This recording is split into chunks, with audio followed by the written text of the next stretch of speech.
From the capital, the Congress core group meet has begun in New Delhi. Core group will decide if the Prime Minister will make a statement in Parliament on Anna Hazare.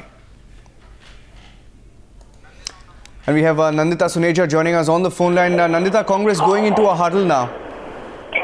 Well, yes, Rajan. In fact, as we speak, two simultaneous meetings are going on. One is the BJP Parliamentary Party meeting, which is going to decide on what the opposition is going to demand from the government. Till yesterday, it was a statement from the Prime Minister.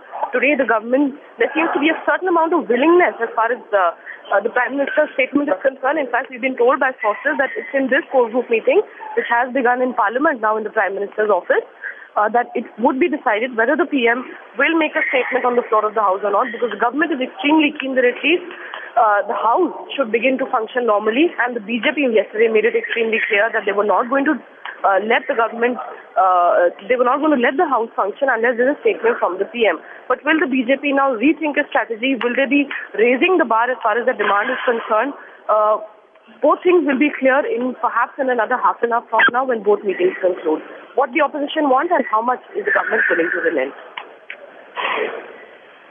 Three-line whip has been issued to party MPs to be present in Parliament today. Yes, the party has issued a three-line whip to all the members of Parliament. We've been told that that whip is basically because...